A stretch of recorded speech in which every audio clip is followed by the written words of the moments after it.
नमस्कार, स्वागत है आप सभी का आपके सबसे पसंदीदा लेक्चर कार्यक्रम में विश्व इतिहास भाग 23, जिसमें 1917 की रूसी क्रांति वाला अध्याय आज हम पढ़ेंगे। उसमें रूसी क्रांति के जो कारण थे, उन कारणों के बारे में हम चर्चा करेंगे संक्षिप्त परिचय के साथ। आइए शुरुआत करते हैं। 1917 की रूसी क्रांति मुख्य रूप से रूस की पिछड़ी अर्थव्यवस्था, किसानों और मजदूरों की विपन्नता, निरंकुश और स्वेच्छाचारी शासन के अत्याचार, जनविद्रोह, सरकार में मजदूरों की दशा में सुधार लाने की इच्छा शक्ति का अभाव आदि का सम्मिलित परिणाम था। 1917 ईस्वी की रूसी क्रांति प्रथम विश्व युद्ध के काल में ऐसी परिस्थितियों में हुई जब रूस की सेनाओं की सर्वत्र हार हो रही थी, परंतु यह क्रांति युद्ध में रूस की सैनिक पराजय का परिणाम नहीं था। युद्ध ने रूस में उन प्रक्रियाओं को तीव्र कर दिया जो लंबे अरसे से रूस की जारशाही व्यवस्था की जड़ों को खोखला कर रही थी। और उसी के साथ ही रूसी क्रांति के जो कारण हैं के बारे में वन बाय वन पढ़ते हैं। रूस में निरंकुश और स्वेच्छाचारी जारशाही तंत्र, ये क्या चीज है देख लेते हैं। रूस के शासन को जार कहा जाता था, जो एक निरंकुश और स्वेच्छाचारी शासक के रूप में बदनाम था। ऐसी स्थिति में जब 19वीं शताब्दी में लगभग संपूर्ण यूरोप में परंपरागत शासन के रूप में व्यापक राजनीतिक परिवर्तन हो रहे थे, रूसी शासक देवी शक्ति के सिद्धांत के आधार पर रूढ़िवादी शासन को प्रश्रय दिए हुए थे। रूस का जार निकोलस द्वितीय, जिसके समय में क्रांति हुई थी, अत्यंत ही भोग विलासी शासक था तथा प्रशा के मामले में कोई दिलचस्पी नहीं लेता था। कृषक दासता से मुक्ति और रूस के औद्योगिकरण के कारण मजदूरों की संख्या में वृद्धि हुई, परंतु इनमें से न तो कृषकों को और न ही मजदूरों को राजनीतिक अधिकार मिल सका। हालांकि 1861 के पश्चात कुछ स्वायत्तशासी परिषदें शहरों और गांवों में अस्तित्व में आई, परंतु इनका संगठन संतोषजनक नहीं था। इन परिषदों में भूमिपतियों एवं धनी लोगों का ही बोलबाला था। रूसी शासक जार द्वारा प्रगतिशील प्रवृत्तियों के विरुद्ध घोर दमन की नीति अपनाई गई, जैसे प्रेस की स्वतंत्रता नहीं थी, नागरिकों को किसी प्रकार के अधिकार नहीं मिले थे, बौद्धिक विचारों पर भी कठोर नियंत्रण था। इसके अलावा जार निकोलस द्वितीय की पत्नी जरीना एवं मंत्री रासपुतिन भी निरंकुश शासन के घोर पक्षधर थे। ये दोनों रूस के राजनीतिक और प्रशासनिक तंत्र पर विशेष नियंत्रण रखते थे।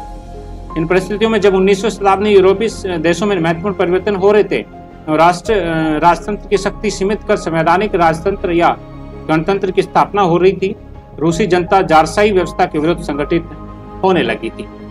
वहीं रूस जापान युद्ध जो 1904-05 में हुआ था, 1904 से 5 के रूस जापान युद्ध में रूस की पराजय ने रूसी राजनीतिक व्यवस्था के खोखलेपन को उजागर कर दिया। औद्योगिक क्रांति के पश्चात उपनिवेशों की तलाश में जापान ने चीन के मंचूरिया क्षेत्र पर रूस के अधिकारों को चुनौती दी और इसी मुद्दे पर रूस और जापान के मध्य युद्ध छिड़ गया। इस युद्ध में रूस की पराजय ने रूसी मान्यता को मिथ्या साबित कर दिया। एक छोटे से एशियाई देश जापान के हाथों एक विशाल देश रूस की पराजय के लिए रूसी जनता खुलकर जारशाही को दोषी ठहराने लगी। इस पराजय ने रूसी जनता को उदारवादी क्रांति हेतु प्रेरित किया। रूसी जनता द्वारा प्रतिनिधि सभा की मांग तीव्र हो गई। फलते इस प्रतिकूल स्थिति में दबाव में आकर जार द्वारा जनता की इस मांग को स्वीकार कर लिया गया एवं ड्यूमा नाम से प्रसिद्ध संसद की स्थापना हुई। परंतु जार द्वारा अपनी सत्ता के क्रमिक क्षरण से भय से संसद को बार बार भंग कर दिया जा रहा था। फलतः जार और संसद के मध्य तनाव उत्पन्न हुए और 1904-05 की रूसी पराजय और संसद का संघर्षपूर्ण रवैया और जार का आम जनता की आकांक्षाओं के प्रति उपेक्षापूर्ण रूप निश्चित रूप से 1917 क्रांति का कारण बन गया। अन्य कारण में राजनीतिक जागरूकता और राजनीतिक दलों का उदय। हालांकि सत्य है कि रूस में औद्योगिकरण और अन्य यूरोपीय देशों की तरह नहीं हुआ और नहीं वहां मजदूरों की संख्या ही अधिक थी, परंतु रूस में मार्क्स के अनुयायियों की संख्या दिनों दिन बढ़ती जा रही थी। इसका मुख्य कारण यह था कि मार्क्सवादी समय मजदूरों के मध्य रहकर सामाजिकता राजनीतिक चेतना बढ़ा रहे थे। जारशाही सरकार ने मार्क्सवादियों पर अनेक प्रतिबंध लगा रखे थे, लेकिन फिर भी उनमें अखबार और पर्चे निकलते रहे और छोटी छोटी समितियों के माध्यम से उनका राष्ट्रव्यापी संगठन बनता जा रहा था। इस परिस्थिति में लेनिन, जो उच्च कोटि का संगठनकर्ता, कुशल लेखक और प्रभावशाली वक्ता था, की सक्रियता के कारण रूसी जन आंदोलन में प्रगति आई और लोगों ने राजनीतिक चेतना बढ़ी। 1904-05 की रूसी पराजय के फलस्वरूप देश में असंतोष में व्यापक वृद्धि हुई, जिसका लाभ उठाकर अनेक राजनीतिक दल राजनीतिक विचारधारा अस्तित्व में लाए।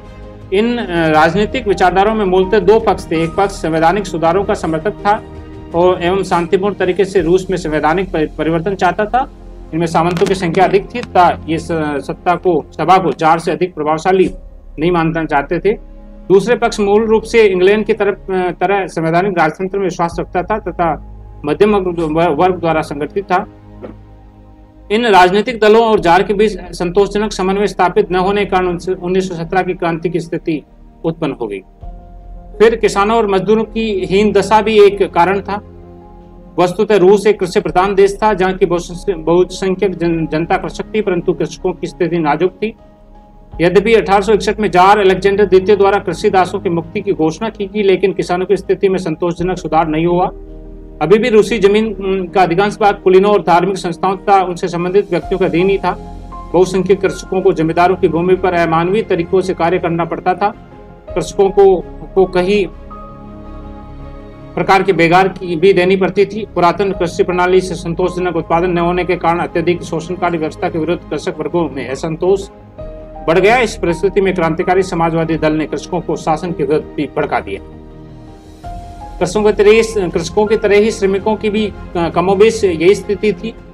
रूस में औद्योगिकीकरण की प्रक्रिया विलंब से शुरू हुई। 19वीं शताब्दी के अंतिम चरण में औद्योगिकीकरण के लिए पूंजी मुख्यतः विदेशों से आई, जिनकी मानसिकता अधिकतम मुनाफे की थी। मजदूरों के हितों की अनदेखी की गई। गरीबी और बेरोजगारी से तंग आकर लोग गांव से शहर की ओर जाने लगे। इस स्थिति में उद्योगों के लिए मजदूरों की संख्या में वृद्धि हुई, जिससे उनकी मजदूरी पर कुप्रभाव पड़ा। न्यूनतम मजदूरी और उद्योगपतियों की अधिकतम लाभ प्रवृत्ति संबंधी प्रवृत्ति ने मजदूरों को हीन स्थिति में ला खड़ा कर दिया। मजदूरों की इस दयनीय स्थिति के संबंध में गठित सोशल डेमोक्रेटिक लेबर पार्टी ने इस श्रमिक असंतोष को क्रांति में परिवर्तित कर दिया। पांचवा कारण समाजवादी विचारधारा का प्रसार। वस्तुतः यूरोप में औद्योगिक क्रांति के फलस्वरूप समाजवादी विचारधारा विकसित हुई। इन समाजवादी विचारकों का मुख्य उद्देश्य मजदूरों के हितों में जैसे जैसे उनकी कार्य संस्कृति, संतोषजनक मजदूरी और आवासीय दशाओं में सुधार संबंधी वातावरण तैयार करना था। इसी तरह रूस में भी जब औद्योगिकीकरण की प्रक्रिया शुरू हुई तब समाजवादी विचारधारा प्रसारित होने लगी, जिसकी परिणति थी सोशल डेमोक्रेटिक पार्टी और सोशल रिवॉल्यूशनरी पार्टी की स्थापना। इनमें से सोशल डेमोक्रेटिक पार्टी सर्वहारा वर्ग को क्रांति का मुख्य आधार मानती थी, कृषकों को नहीं, जबकि सोशलिस्ट रिवॉल्यूशन पार्टी किसानों को संगठित कर क्रांति की पक्षधर थी। शीघ्र ही 1903 में सोशल डेमोक्रेटिक पार्टी दो भागों में विभक्त होगी, बोल्शेविक अर्थात जो बहुमत में था, मंसेविक जो अल्पमत में था। बोल्शेविक पार्टी क्रांतिकारी रास्ता अपनाकर मजदूरों का शासन स्थापित करने के पक्ष में थी तथा लेनिन ने उसे लोकप्रिय बनाने में महत्वपूर्ण भूमिका निभाई। वही मंसेविक वैसे तो मार्क्स के सिद्धांतों में विश्वास तो करते थे, परंतु साधनों में नहीं। वे क्रमिक परिवर्तन एवं क्रमिक विकास में विश्वास करते थे। इन समाजवादी दलों द्वारा किसानों व मजदूरों को संगठित कर व्यवस्था परिवर्तन एवं क्रांति का आधार तैयार किया गया। राज्य का आर्थिक दिवालियापन 20वीं शताब्दी के आरंभिक काल में रूस विश्व का सबसे बड़ा साम्राज्य बन गया। ये भी एक कारण था, राज्य का आर्थिक दिवालियापन। इस स्थिति में प्रशासन एवं सुरक्षा के हेतु राज्य के व्यय में अत्यधिक वृद्धि हो गई, जबकि विशाल रूसी साम्राज्य का अधिकांश भाग बंजर या पथरीला था। कृषि दासता के उन्मूलन के बाद भी कृषकों की स्थिति में कोई विशेष सुधार नहीं हो पाया और न ही राज्य की आय में कोई वृद्धि हुई। इतना ही नहीं, जब विभिन्न यूरोपीय देश 19वीं शताब्दी के उत्तरार्ध में एक दूसरे से स्पर्धा कर औद्योगिक उन्नति में लगे हुए थे एवं उपनिवेशों को हासिल करने के दौर में शामिल थे, रूस बाल्कन युद्ध में फंसकर भारी मात्रा में जन धन एवं समग्र शक्ति को नष्ट कर रहा था। वर्तमान परंपरागत कुटीर उद्योग तथा नए औद्योगिक क्षेत्र में रूसी मांग के अनुरूप आपूर्ति करने की क्षमता नहीं थी। इसके अलावा जो भी उद्योग रूस में थे उन्हें मजदूरों में काफी शोषण हो रहा था। ऐसी आर्थिक स्थिति में रूस एक बड़े साम्राज्य के प्रशासनिक, सैनिक और निरंतर युद्धों के खर्च को वहन करने में समर्थ नहीं था। एक लंबे अरसे से अर्थात 17वीं शताब्दी के अंत से ही इन युद्धों का सिलसिला प्रारंभ हो गया। फलतः इससे देश की आर्थिक स्थिति और भी चरमरा गई।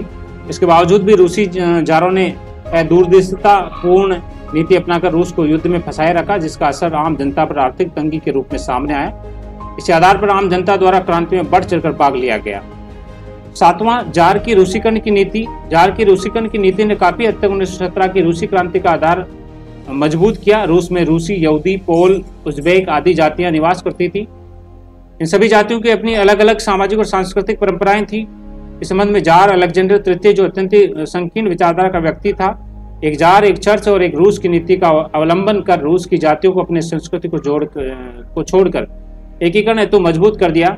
जार की इस एकीकरण की नीति के परिणाम स्वरूप गैर रूसी जातियां जार की कट्टर विरोधी बन गई, क्योंकि साम्राज्यवादी विचारधारा में जाति और नस्ल भेद का कोई स्थान नहीं था, अतः गैर रूसी जनसंख्या समाजवाद की ओर आकर्षित होने लगी। वहीं तत्कालीन कारण प्रथम विश्व युद्ध में रूस की भागीदारी। साम्राज्यवादी महत्वाकांक्षा के चलते रूस जारशाही ने रूस को प्रथम विश्व युद्ध में ढकेल दिया। रूस के युद्ध में फंसने पर जर्मनी ने रूस के अधिकांश सर्वाधिक उपजाऊ पश्चिमी क्षेत्र पर कब्जा कर लिया। स्थिति में रूसी किसानों को सेना में जबरदस्ती शामिल किया गया, साथ ही सेना को अस्त्र शस्त्र और उचित प्रशिक्षण भी नहीं मिल पा रहा था।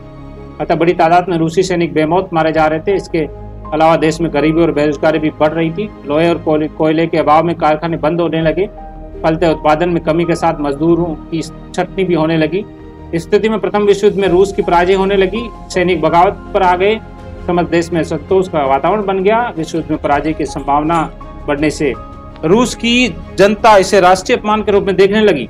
इसका परिणाम यह हुआ कि रूसी जारशाही व्यवस्था विघटित होने लगी और हम कह सकते हैं कि प्रथम विश्व युद्ध ने रूस में क्रांति की प्रक्रिया और घटनाक्रम को तीव्र कर दिया। वहीं 1917 की जो फरवरी मार्च की क्रांति थी वो क्या थी? प्रथम विश्व युद्ध के प्रारंभ होने से पूर्व रूसी शासन तंत्र गौर प्रतिक्रियावादी लोगों के गुट का द्वारा संचालित हो रहा था, जिसने रूस को युद्धरत बना दिया। प्रथम विश्व युद्ध जनित दुर्व्यवस्था और जारशाही की अयोग्यता ने रूसी जनता को एकदम बेहाल कर दिया। जनवरी 1917 में खूनी रविवार की 12वीं वर्षगांठ के अवसर पर भारी संख्या में मजदूरों ने हड़ताल की। सभी प्रमुख कारखानों में मार्च के अंत तक हड़ताल शुरू हो गई। मार्च 1917 रूसी कैलेंडर के मुताबिक फरवरी महीना में पेट्रोग्राड, सेंट पीटर्सबर्ग की सड़कों पर भूख और ठंड से बेहाल मजदूरों ने रोटी की मांग के साथ जुलूस निकाला और दुकानों, सरकारी संपत्तियों आदि को लूटना शुरू किया। इस स्थिति में सेना भी इन मजदूरों के साथ मिल गई। इन मजदूरों और सैनिकों द्वारा क्रांतिकारी सोवियत परिषद का गठन किया गया। इस परिषद में शासन का वास्तविक अधिकार निहित था। साथ ही इस परिषद ने ड्यूमा के सदस्यों के साथ मिलकर अस्थायी सरकार गठित की। ड्यूमा के सोशलिस्ट रिवोल्यूशनरी पार्टी के नेता अलेक्जेंडर केरेंस्की ने अंततः मंत्रिमंडल गठित किया। इस प्रकार रूस में 300 वर्षों के से स्थापित रोमानोव वंश के शासनकाल का अंत हो गया। इस नई सरकार की स्थिति प्रारंभ से ही काफी जटिल थी। सबसे बड़ी कठिनाई ये थी कि इस सरकार पर युद्ध संचालन का भार शुरू से ही पड़ा आ रहा था। इसके अतिरिक्त सरकार को अपनी सत्ता स्थायी रखने हेतु उदार समाजवादियों की सहायता का सहारा लेना पड़ता था। इन राजनीतिक समस्याओं में जनता की विशेष दिलचस्पी नहीं थी। वह केवल भोजन के अभाव तथा युद्ध से मुक्ति चाहती थी। परंतु केरेंस्की के नेतृत्व में गठित यह सरकार जनता की इन मांगों की पूर्ति करने में असमर्थ थी। यही कारण था जिससे जनता में उसके विरुद्ध व्यापक असंतोष व्याप्त हो गया। फिर बोल्शेविक क्रांति जो नवंबर 1917 में हुई बहुत महत्वपूर्ण है। केरेंस्की के नेतृत्व में गठित अस्थायी सरकार मुख्यतः मध्यम वर्ग की समर्थक थी। सरकार में मुख्य रूप से जमींदार, उद्योगपति और पूंजीवादी थे। सरकार विशेषतः जनतांत्रिक और वैधानिक सरकार की स्थापना करना, मित्र राष्ट्रों के साथ युद्ध जारी रखना, निजी संपत्ति के अधिकार को सुरक्षित रखना, रूस की समस्त संस्थाओं में वैधानिक उपायों द्वारा परिवर्तन लाना अपना परम उद्देश्य समझती थी। परंतु बोल्शेविक इन मापदंडों से अधिक और अपेक्षा रखते थे। बोल्शेविक अपने प्रसिद्ध युद्ध विरोधी नारों के कारण किसानों, मजदूरों और सैनिकों के बीच काफी लोकप्रिय हो गए। बोल्शेविकों ने जनता से युद्ध बंद करने, किसानों के बीच भूमि का वितरण, मजदूरों के साथ हाथों उद्योगों की व्यवस्था सौंपने जैसे वादे किए। इस समय बोल्शेविक के प्रसिद्ध नेता लेनिन ने स्थिति का अध्ययन कर यह निष्कर्ष निकाला कि सैनिक, किसान एवं मजदूर जैसे विशाल जनसमूह तत्कालीन परिस्थिति के विरुद्ध क्रांति के पक्ष में है। इस आधार पर उसने अक्टूबर 1917 में एक घोषणा की, जिसके पश्चात बोल्शेविक सैनिकों द्वारा पेट्रोग्राड की सरकारी इमारतों, रेलवे स्टेशनों पर तार, डाकघरों, पुलों, बैंकों आदि पर अधिकार कर लिया। इस परिस्थिति में केरेंस्की रूस छोड़कर भाग गया और अब लेनिन के नेतृत्व में बोल्शेविक शासन की शुरुआत हुई। इस तरह लेनिन के नेतृत्व में अक्टूबर-नवंबर 1917 की रूसी क्रांति सफल रही। जानने योग्य है कि फरवरी मार्च की क्रांति रूस में रोमानोव राजवंश की समाप्ति तथा अक्टूबर-नवंबर 1917 की रूसी क्रांति केरेंस्की के नेतृत्व में गठित अस्थायी अंतरिम सरकार के पतन का सूचक है। इस तरह लेनिन के नेतृत्व में नई बोल्शेविक सरकार का गठन संभव हो पाया। तो इस प्रकार हम लोगों ने रूसी क्रांति के कारणों पर चर्चा की, साथ ही 1917 की फरवरी मार्च की क्रांति और बोल्शेविक क्रांति नवंबर 1917 में के बारे में चर्चा किया। आज के इस लेक्चर में इतना ही। इजाजत चाहता हूँ। नमस्कार। आपका दिन शुभ हो।